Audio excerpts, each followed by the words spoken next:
아기를 주께 드리고, 이런 제목으로 누가복음 강의를 이어가겠습니다. 예수 그리스도의 출생 장면을 누가는 소상하게 기록을 하고 있습니다. 하나님의 아들 메시아께서 어떤 과정을 통해서 어떻게 이 세상에 오시게 되었는지, 그 역사적인 사실에 대해서 누가는 최대한 상세하게 그것을 기록하고 있습니다. 어떤 사실도 더하거나 임의로 빼지 않고 또 미화시키거나 혹은 그것을 포장하지 않고 사실 그대로 이 사건을 다루고 있는 것을 볼 수 있습니다. 하나님의 아들께서 이 땅에 어떤 모습으로 오셨고 어떻게 그분의 생애가 시작되었는지를 사실 그대로 적나라하게 보여주고 있는 것이죠. 예수 그리스도 메시아의 생애의 시작은 그야말로 초라함 그 자체였습니다. 평범 그 이하였습니다. 천사와 천군들이 이 영광된 소식을 목자에게 알려서 이 위대한 탄생을 높이지 않았더라면 누구도 그분의 출생을 주목할 이유가 없었던, 그것이 그분의 생애의 시작이었습니다. 그러니까 이런 그리스도의 탄생은 우리의 추측과 상상을 뛰어넘은 일이었습니다. 도저히 하나님의 아들이, 그 고결하신 분이 이런 모습으로 이 세상에 오실 것이라고는 누구도 생각하지 못했던 그런 내용으로 주님이 오셨다는 거죠. 그렇기 때문에 아직도 유대인들은 그리스도의 탄생을 믿지 않고 있지 않습니까? 그리스도는 실패한, 이 땅에 오셨던 메시아는 우리가 고대하던 메시아가 아니고 그는 실패한 자다. 그들은 그렇게 얘기합니다. 그러니까 대체 어떤 모습으로 메시아께서 이 땅에 오셔야 우리가 그분을 인정하겠습니까? 참 인간이 오만하기 짝이 없고 어리석기 그지없는 것이, 자기들 마음속에 자기들이 생각하는 메시아가 있는 거죠. 자기들이 생각하는 신앙이 따로 있는 거예요. 성경이 말씀하는 신앙이 아니라 자기가 믿고 싶은 대로 믿으려고 하는 이 시대 사람들을 보십시오. 자기가 좋아하는 사람이면 그 사람이 무슨 짓거리를 해도 맹목적으로 좋아하잖아요. 그러니까 사람들이 사실에 근거하는 게 아니라 자기 환상에 근거하는 굉장히 위험한 시대를 사람들이 살아가고 있지 않습니까? 그런 생각을 가지고. 그게 인간의 죄성이고 연약함이라는 거죠. 이 메시아는 이런 모습으로 오셔야 된다. 이런 그림들이 다 머릿속에 있는 것입니다. 그런 그림에 충족되지 않으면 메시아가 이 땅에 실제로 오셨는데도 그분은 메시아가 아니야. 이렇게 깨끗이 부정하고야만 하는, 이것이 인간의 무지하고 어리석은 죄성이라는 거죠. 어떻게 여러분 각자에게 구원의 복음이, 이 십자가의 도가 전해져야 여러분이 그것을 수긍하시고 내게 예수 그리스도의 복음이 임했고 내 자신이 거듭난 하나님의 자녀라는 것을 확신할 수 있겠습니까? 이미 그리스도께서 우리의 마음 가운데 오셨어도 이것을 극구 부인하고 믿지 않으려고 하는 그런 신자가 있는가 하면, 아직 그리스도를 믿어서 분명한 중생과 회심의 경험이 없는데도 불구하고 자기는 철떡같이 예수를 믿고 있고 구원받았다고 생각하는 이런 교인들이 존재합니다. 이런 일들이 벌어지는 이유가 뭐겠습니까? 자기가 생각하는 신앙, 자기가 생각하는 구원, 자기가 생각하는 믿음이라는 게 따로 있기 때문인 거죠. 그러니까 성경에 근거하는 게 아니라 많은 사람들이 알고 있는 그 지식에 근거하고 여태껏 교회가 이야기해왔던 그것이 성경적이든 성경적이지 않든 그런 무수한 말들에 근거하고 그냥 막연하게 이런 신앙이라고 하는 것이 이런 거겠거니 하는 잘못된 지식에 근거할 때 우리의 믿음이라고 하는 것이, 우리가 생각하는 구원이라고 하는 것이 성경이 말씀하는 것과 전혀 다른 것이 될 수 있다는 겁니다. 그래서 우리는 우리의 모든 편견과 의심과 그릇된 믿음을 걷어내고 진정으로 그리스도에 대한 믿음이 내 안에 있는지를 깊이 생각해 봐야 되는 거죠. 그리고 그것에 대한 확증을 얻어야 합니다. 끊임없이 진리의 귀를 기울이고 성경을 듣고 보고 묵상하는 가운데 성령께서 어떤 일들을 우리 영혼 안에서 행하셨는지를 살피고 주목해야 되는 거죠. 제가 여러분들에게 분명히 말씀드릴 수 있는 것은 모든 잘못된 신앙의 유형들의 공통점은 비성경적이다. 성경에 대해서 무지하다라는 것입니다. 오래도록 교회를 다녀도 성경에 대해서 무지한 그리스도인들, 성경을 읽지 않고 성경이 무슨 뜻인지를 깨닫지 못하고 있는 그리스도인들이 적지 않습니다. 그들은 그냥 종교적 관성에 따라서 종교 생활을 하고 있을 뿐이지 성경의 하나님의 말씀에 근거한 올바른 믿음 생활을 하고 있는 사람은 아닌 거죠. 끊임없이 하나님의 말씀을 통해서 그리고 정교한 교리를 통해서 우리의 믿음이 올바른 것인지 내가 바른 믿음을 향해서 가고 있는 것인지를 끊임없이 우리가 살펴보아야 하는 것입니다. 그리스도는 우리의 모든 편견과 선입견을 깨시면서 이 땅에 출현하셨습니다. 전혀 우리가 기대한 바가 아닌 모습으로 이 세상의 죄인을 구원하시기 위해서 오셨다는 거죠. 따라서 여러분 이것을 기억하십시오. 우리가 어떻게 판단하느냐의 문제가 중요하지 않다는 거죠. 그리스도가 그렇게 낮고 천한 모습으로 오셨다고 해서 그리스도가 아니냐? 그것은 인간의 오만한 생각과 판단일 뿐입니다. 그분은 분명히 그리스도십니다. 하나님의 아들이 베들레헴 말구유에 오셨단 말이죠. 그건 틀림없는 사실입니다. 근데 그것을 받아들이고 안 받아들이고의 문제는 인간에게 달려있는 것이고 그것을 믿을 것이냐 믿지 않을 것이냐의 문제는 그 인간들에게 하나님이 믿음을 주셔서 믿게 하시느냐 그렇지 않느냐에 달려있는 문제인 것이 인간이 그리스도에 대해서 어떻게 생각하느냐가 중요한 문제가 아니라는 거죠. 지금도 세상에 많은 사람들이 인간의 이성의 잣대를 가지고 하나님이 있니 없니 예수 그리스도의 존재가 실제 하는 것이냐 그렇지 않느냐를 논하고 있습니다. 이제는 크리스마스의 개념도 사라져 버렸잖아요. 이제는 그날이 예수님이 오신 날이 아니라 그냥 할러데이, 그냥 우리가 즐기고 먹고 마시고 즐기는 하나의 그냥 휴일일 뿐이지 그 날의 그 깊은 의미조차도 이제는 점점 더 세상 속에서 이렇게 소멸되고 있잖아요. 이제 크리스마스라는 표현도 쓰지 않습니다. 여러분들이 잘 아시는 대로. 다 필요 없다는 거죠. 다 인정하지 않는 거예요. 그 인정하지 않으면 그럼 그리스도가 아니시냐? 그리스도가 이 세상에 오시지 않았느냐? 그리스도가 모든 죄인들의 죄를 대속하실 구주가 되시지 않는 것이냐? 그렇지 않다는 거죠.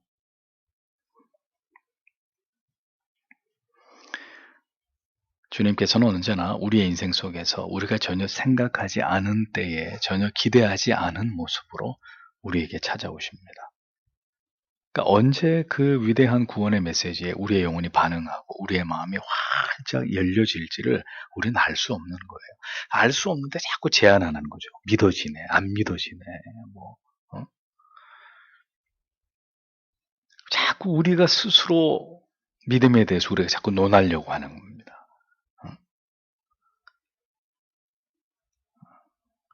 그러니까 마음대로 그때를 우리가 생각해서는 안 되는 거죠. 우리가 무엇을 생각하든지 그리스도께서는 우리의 생각 너머에서 하나님의 뜻을 우리 안에서 이루어 가신다는 것을 우리는 기억해야 합니다.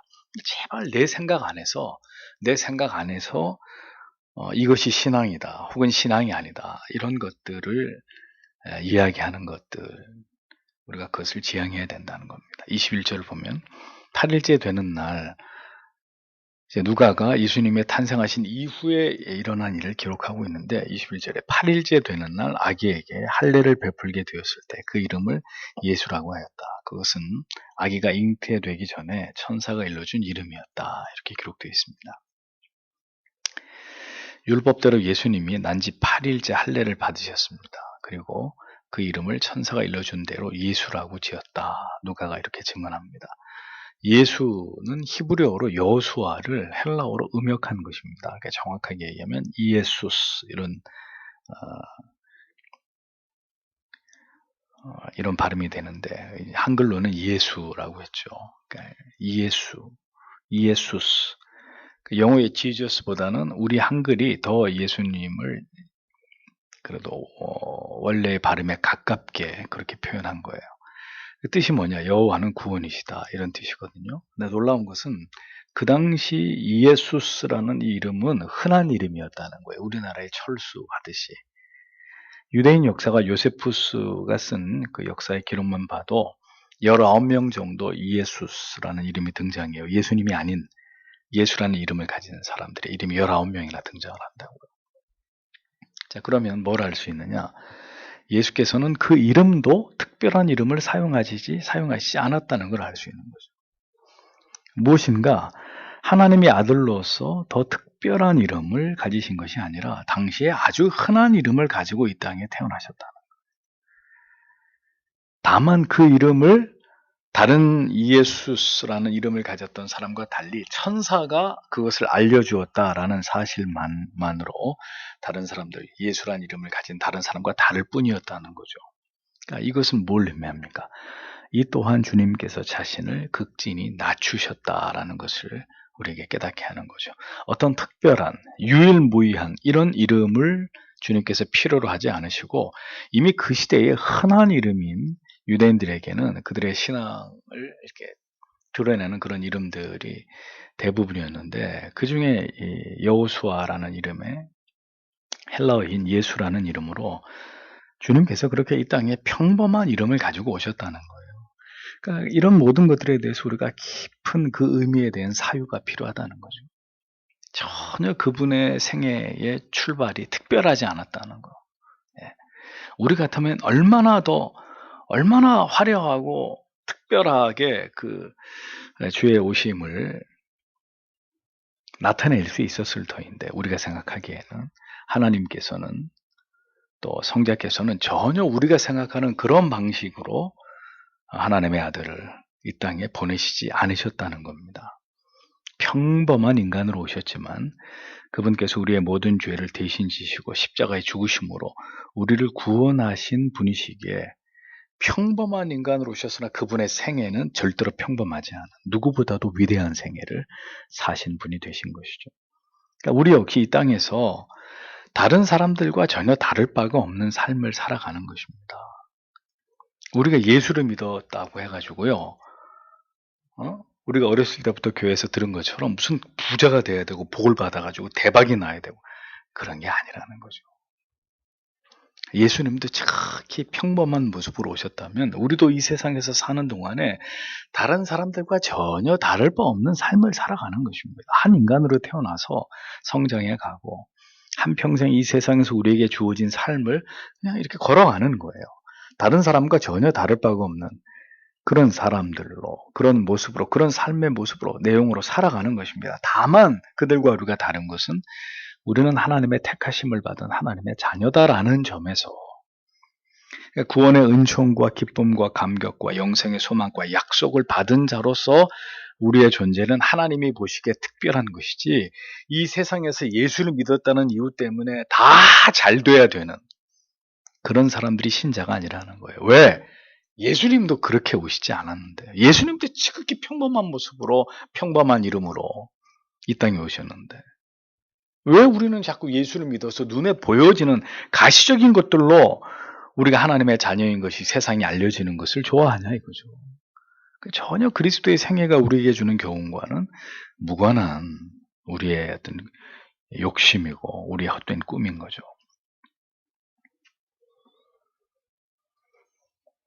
우리가 하나님의 자녀이고 우리를 구원하시기 위해서 예수께서 이 땅에 오셔서 자신을 대속의 희생제물로 삼으셨기 때문에 우리는 하나님을 알지 못하는 자들 가운데서 우리의 존재는 구별될 수밖에 없는 것이다. 이것을 기억해야 합니다. 그래서 우리는 예수 그리스도를 우리의 구주로 주인으로 여기고 믿는 자들입니다. 그것이 우리의 삶의 진정한 가치예요. 예수를 믿어가지고 보란듯이 안 믿는 사람들에 비해서 월등히 나은 삶을 살아가는 게 아니라 내가 예수의 소유다. 하나님의 자녀다. 예수 그리스도가 나의 구주이시다. 그것으로 예수를 모르는 자들과 구별된 삶을 살아가는 게 우리의 삶의 내용과 우리가 존재하는 이유와 목적인 것입니다. 22절, 23절. 모세 율법에 따라 정결의식을 행하는 때가 되었을 때 요셉과 마리아는 주님께 바치려고 아기를 데리고 예루살렘으로 올라갔다. 그것은 주님의 율법의 태를 열고 나온 첫 번째 남자는 하나님께 거룩하다고 불릴 것이다 라고 기록된 대로 한 것이다. 이렇게 적고 있습니다. 자, 율법에서는 산모가 아기를 낳은 후에는 부정하다고 간주가 됩니다. 그래서 남자아이를 낳으면 40일간을, 여자아이를 낳으면 80일간을 부정한 기간을 갖죠. 그래서 그 기간이 끝나고 나면 제사장에게로 가서 규례대로 제물을 드리고 번제와 속죄 제를 하나님께 드려야만 했습니다. 구약적 개념으로 여성이 아기를 낳는 것은 이걸 왜 이렇게 부정하다고 보았겠습니까?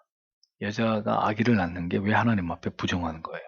하와의 죄로 인한 저주와 벌로 간주되었기 때문에 부정하다고 여긴 거예요. 그 죄의 결과로 결국 하나님이 주신 해산의 고통 가운데 아이를 낳은 것이기 때문에 부정한 것으로 간주됐어요. 그래서 정한 때가 지나서 하나님께 제사를 드림으로 다시 정결케 되는 이런 제도를 행했어야 했던 것이죠. 그래서 번제는 출산에 대한 감사를 표하기 위해 드렸고, 속죄제는 출산으로 인한 부정을 제하기 위해서 하나님께 이렇게 제사를 드렸던 것입니다. 더불어 역시 율법에서 정한 대로 장자를 하나님께 바치는 의식을 요셉과 마리아가 행했다는 것입니다.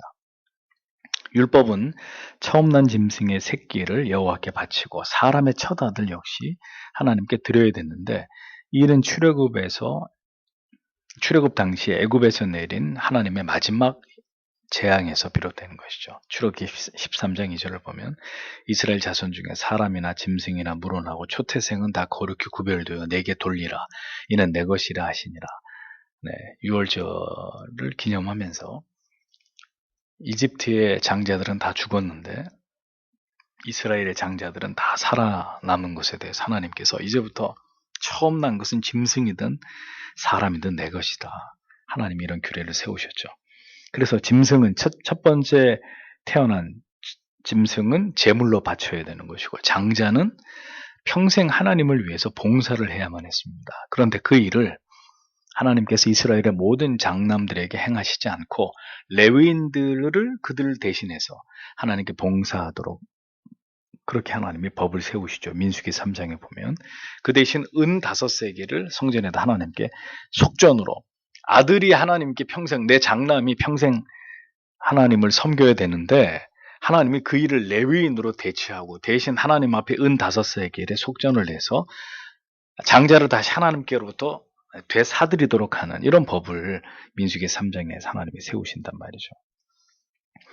이것은 뭘 보여주느냐? 모든 것이 하나님께로 말미암았고 하나님께서는 우리에게 주신 것 가운데 어떤 것도 그분이 취하실 권한이 있다는 것을 하나님이 기억하게 하시는 것이죠. 하나님이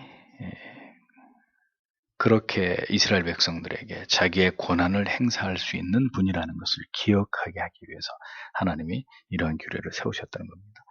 요셉과 마리아에 의해서 예수님께서는 하나님께 바쳐집니다. 이것은 그리스도 자신이 중보자로서 하나님께 드려짐을 상징하는 것이고 예표하는 것이었죠.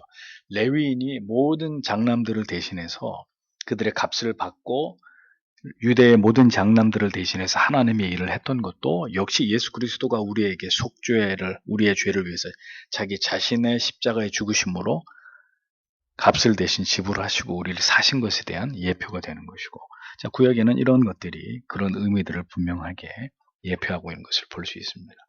이어지는 말씀 속에서 누가는 마리아와 요셉이 어떻게 정결의 규례를 지켰는지를 증언을 합니다. 24절에 또한 주님의 율법에 산 비둘기 한 쌍이나 어린 집비둘기 2마리를 드려야 한다고 기록된 대로 희생제물을 드리려는 것이었다. 이렇게 되어 있습니다. 자, 본절의 말씀은 예수께서 태어나신 이 요셉과 마리아의 집의 이 환경을 단적으로 보여주는 말씀이죠. 레위기 12장에는 해산한 여인이 하나님께 드려야 될 예물로 양 1마리 혹은 비둘기 1마리로 규정을 하고 있습니다. 그런데 레위기 12장 8절에 그 여인의 힘이 어린 양에 미치지 못하거든 산비둘기 2이나 집비둘기 새끼 2를 가져다가 하나는 번제물로 하나는 속죄제물로 삼을 것이요 제사장은 그를 위하여 속할지니 그가 정결하리라. 이런 규례가 나옵니다. 양이나 그 다음에 산비둘기나 집비둘기, 양을 바칠 능력이 안 되면 산비둘기나 집비둘기, 산비둘기 2이나 집비둘기 새끼 2를 하나님께 하나씩 드려서 번제와 속죄 제물로 삼으라 하고 이렇게 하나님이 말씀을 하셨다는 거죠. 반구는 삼비둘기를 의미합니다. 자, 그러니까 번제를 드릴 때 경제적인 여건이 허락되지 않을 때는 비둘기나 아니면 산에 가서 삼비둘기라도 잡아서 하나님께 드리도록, 하나님께서 그렇게 가난한 자들을 위해서 세심하게 배려를 하셨죠. 그런데 보세요. 요셉과 마리아가 정결의 규례를 행할 때 희생제물로 비둘기 2마리를 하나님께 드렸다. 네. 이것은 뭘 뜻하는 것이겠느냐 하는 거죠. 네. 예수님의 가정이 절대로 부유한 가정이 아니었다라는 겁니다.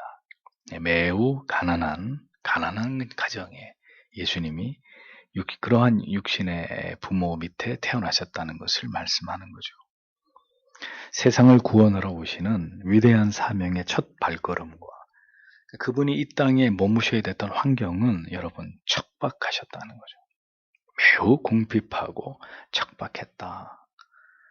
어느 한 시점이라도 그분께서 편안하시거나 풍족하시거나 그 메시아라고 하는 그 사명에 합당한 최고의 대우를 받으신 것과는 거리가 먼 인생 길을 그분이 그렇게 걸어가셔야 했다는 것입니다. 이 세상에 계시는 동안에 예수님께서는 어렸을 때부터 그리고 십자가에 달려 돌아가실 때까지 어느 한순간도 이 세상에서 여유롭고 편안하고 윤택한 이런 삶을 그분이 사시지 않았다는 겁니다. 여러분, 우리는 이런 생각을 가져보아야 되는 거죠. 주님처럼 그렇게 살아갈 수만 있다면, 하나님이시며 하나님의 아들이셨음에도 장차 보좌의 우편에서 천하를 다스릴 분이심에도 이 땅에서는 그렇게 그분이 아무런 욕심 없이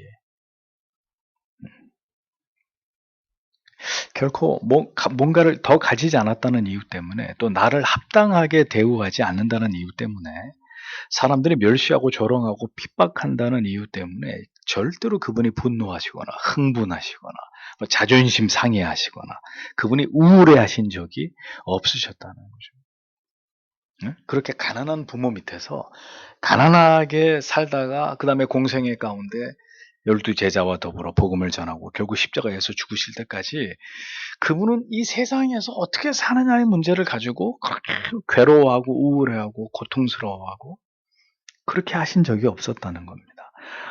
오직 하나님의 뜻과 자기의 사명에만 집중하면서 유유자적하게 그렇게 그분이 살아가셨다는 거죠. 여러분, 우리는 그렇게 살 수 없을까요? 그게 정말 아름다운 그리스도인의 삶이 아니겠습니까? 우리가 진정으로 영원하신 하나님의 나라와 그 언약을, 그 영광을 믿는다면, 진실로 이 땅에서의 삶이 끝나면 영원히 주와 함께 영생을 누리게 될 것을 우리가 확신한다면, 좀 더 세상에 집착하려고 하는 우리의 마음을 좀 내려놓고 좀 더 평안하게 오직 주님만을 바라보고 그분이 걸어가신 그 삶만을 깊이 묵상하면서 그렇게 살아가려고 해야 되지 않을까요? 네. 정말 우리가 내세를 믿는다면, 주와 함께 영생의 가치를 믿는다면 눈에 보이는 걸 가지고 아둥바둥거리고 내 자존심 지키려고 하고 그렇게 사는 것이 아니라 잠시 왔다가 떠나갈 인생, 살아있는 동안에 오직 하나님의 기뻐하시는 뜻을 위해서 그렇게 살다가, 그 무엇도 메시아에게는, 이 땅에 오신 하나님의 아들에게는 특별하신 것이 없었습니다.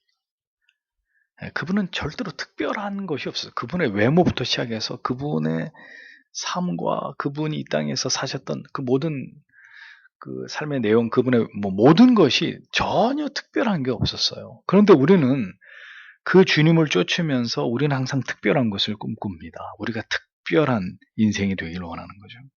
좀 더 내 인생이 이 세상에서 특별해지기를, 좀 더 눈에 보이는 것에 있어서 행복의 조건들을 우리가 움켜쥐려고 그 집요한 갈망을 쉬놓지 못하는 이런 모습들을 우리가 보지 않습니까? 전혀 그분은 특별하지 않았는데 우리는 그 예수 때문에 특별하기를 원하는 거예요. 이것이 모순이라는 것입니다. 그리스도께서 보여주신 생애와 그분을 구주로 믿고 따라가는 우리의 삶과 우리의 삶이 지향하는 것과의 어마어마한 갭이라는 거죠. 우리가 정말 예수를 사랑하는가? 우리가 정말 예수 그리스도의 생애를 깊이 묵상하면서 그분을 본받고자 하는가?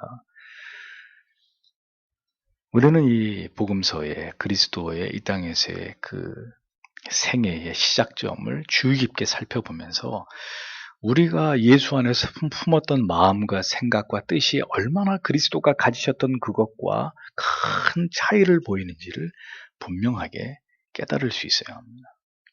그런데도 오늘날 끊임없이 그리스도인들이 추구하는 것은 이 땅에서 잘 되는 거예요. 잘 되는 거.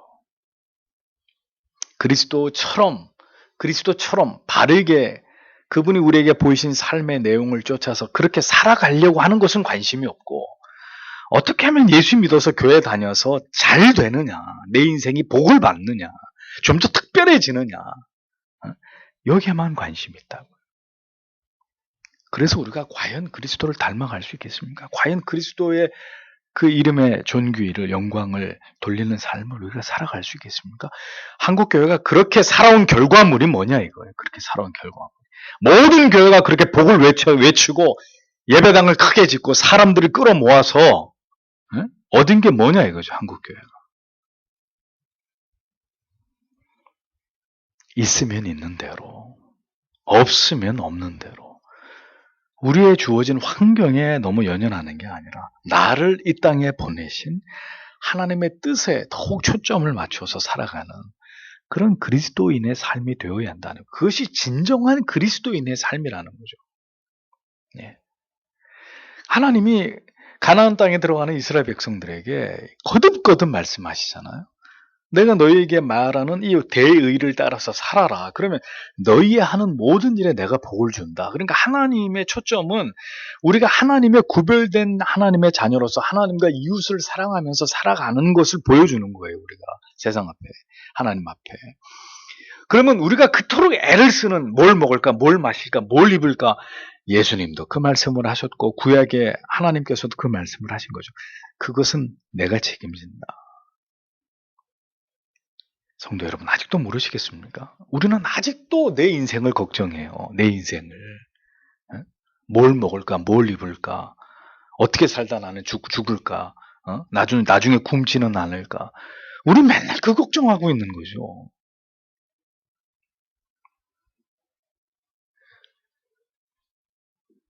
왜 성경이 예수 그리스도의 생애를, 그분의 탄생부터 그리고 그분의 공생애에 그분이 드러내신 그 아름다운 복음의 내용을 우리에게 소상히 이야기하고 있는 것일까요? 그 그리스도께서 걸어가신 삶과 오늘의 우리의 삶과 무슨 연관이 있는 것일까요?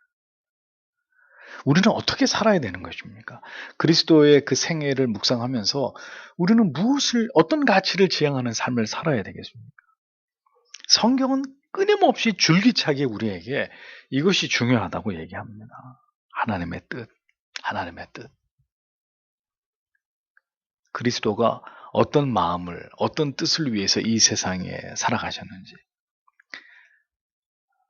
그분의 생애가 사람이 볼 땐 초라할지 몰라도 하나님이 보실 땐 결코 그렇지 않다는 것을 성경 전체가 우리에게 그 얘기를 하고 있잖아요. 그것이 가치 있는 삶이라고 말씀하고 있잖아요.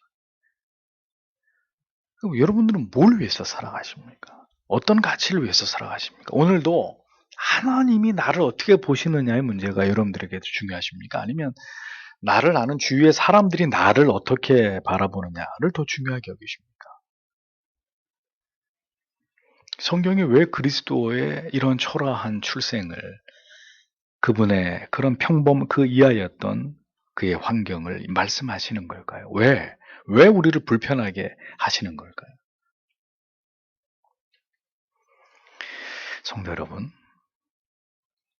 그리스도의 생애가 우리에게 주는 이 큰 울림의 교훈을 우리가 외면해서는 안 됩니다.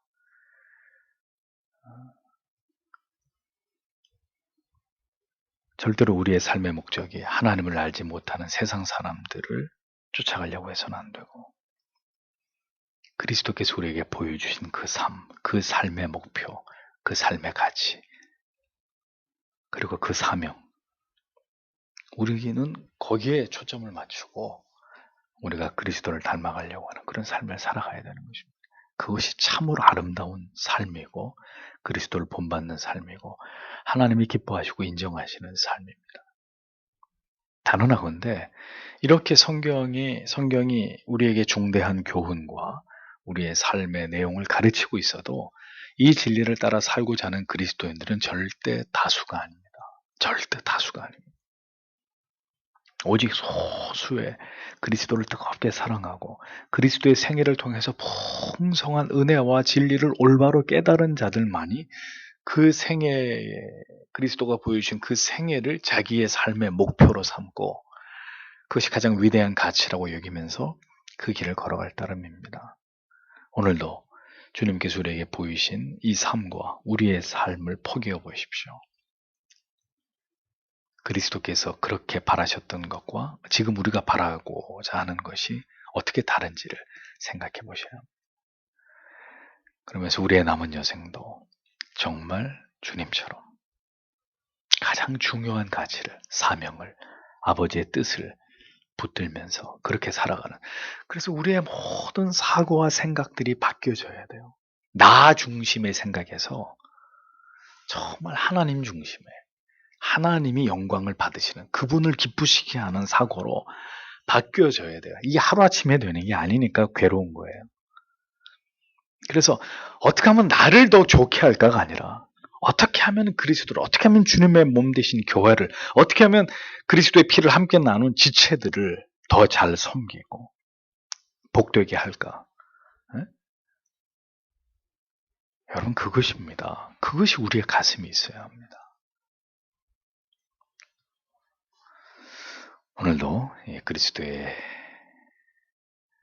생애가 우리에게 주는 감동을, 교훈을 여러분들의 가슴속에 잘 담으시고 하나님은 그렇게 살아가도록 하나님 나에게 은혜를 주시고 그리스도를 통해서, 그분을 통해 더 큰 교훈과 깨달음을 얻게 하셔서 주님을 닮아가는 일에 더욱 열심을 품는 우리의 인생이 되게 해주시기를 이 밤에도 기도하고 돌아가시는 여러분들이 되시길 바랍니다.